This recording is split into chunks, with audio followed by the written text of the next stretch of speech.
Baik, terima kasih. Saya Pak Nauri. Di sini saya akan menjelaskan perilaku yang mencerminkan keimanan kepada kodok dan kodok Allah Subhanahu wa Ta'ala.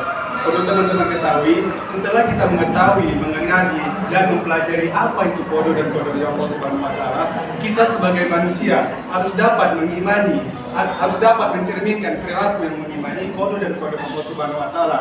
Dengan adanya kodok dan kodok Allah Subhanahu wa Ta'ala, kita sebagai manusia diuji oleh Allah Subhanahu wa Ta'ala. Apakah kita dapat mengimaninya dengan baik atau justru sebaliknya? Inilah menjadi tantangan tersendiri sebagai manusia mengenai dengan adanya kodok dan kodok Allah Subhanahu wa Ta'ala.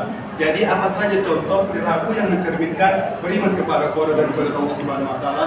Yang pertama, berikhtiar semaksimal mungkin.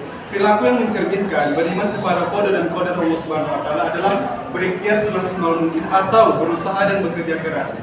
Karena dengan adanya usaha, jalan menuju takdir Allah yang lebih baik akan lebih mudah terwujud. Sedangkan tanpa adanya usaha, sangat kecil kemungkinan kecuali benar-benar bagi orang yang beruntung.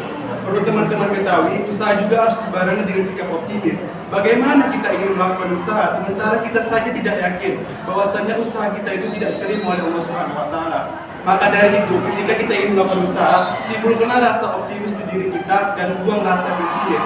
Ketika kita sudah melakukan semua itu, insya Allah akan menerima usaha yang kita lakukan. Baik, yang kedua, ada etos kerja yang tinggi. Teman-teman, usaha juga butuh yang namanya keseriusan. Artinya, usaha yang kita lakukan tidak hanya sekali, dua kali, melainkan berulang kali dan pantang menyerah.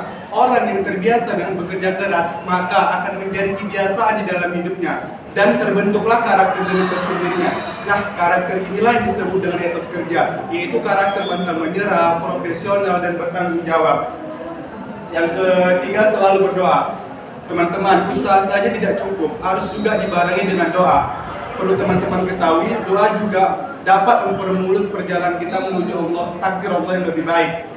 Bukan hanya doa kita saja teman-teman, kita juga harus membutuhkan doa orang terdekat, orang tercinta, seperti doa ayah, ibu, keluarga, kerabat. Itu sangat kita butuhkan untuk menjalani takdir Allah Subhanahu wa Ta'ala. Perlu teman-teman tahu juga, doa juga mengajarkan kita bahwa semaksimal apapun, sehebat apapun usaha yang kita lakukan, pada akhirnya Allah lah yang menentukan. Sehingga kita harus berdoa, sehingga kita harus memohon kepada Allah Subhanahu wa Ta'ala apapun usaha yang kita lakukan agar diterima oleh Allah Subhanahu wa Ta'ala. Apakah doanya kita ucapkan secara lisan? Tidak, teman-teman. Kita harus juga harus melakukan dengan cara perbuatan. Contoh apa? Misalnya dengan cara sholat. Sholat merupakan salah satu penghantar doa kita menuju Allah Subhanahu wa Ta'ala. Maka dari itu, ketika kita ingin berdoa, lakukan itu sholat. Ketika kita sudah melakukan itu, insya Allah doa kita akan dijawab oleh Allah Subhanahu wa Ta'ala. Yang keempat, bersyukur dan bersabar. Teman-teman, orang yang mengimani qada dan qadar Allah Subhanahu wa Ta'ala, hari-harinya dia sedang rasa syukur dan sabar. Syukur ketika mendapat kemenangan, keberhasilan, dan dilimpahkan rezeki oleh Allah Subhanahu wa Ta'ala. Maka di sini kita harus mengucapkan rasa syukur kita kepada Allah Subhanahu wa Ta'ala dengan mengucapkan alhamdulillahirabbil alamin.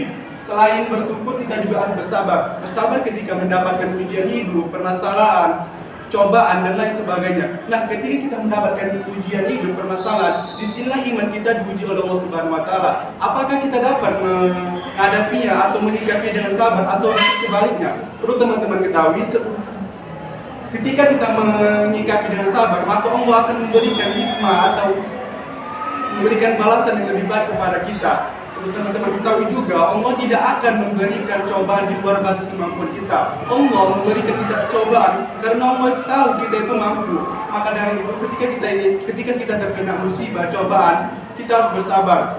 Ingat, Allah bersama orang sabar. Innallaha ma'as sabirin. Mungkin itu yang dapat saya sampaikan. Selanjutnya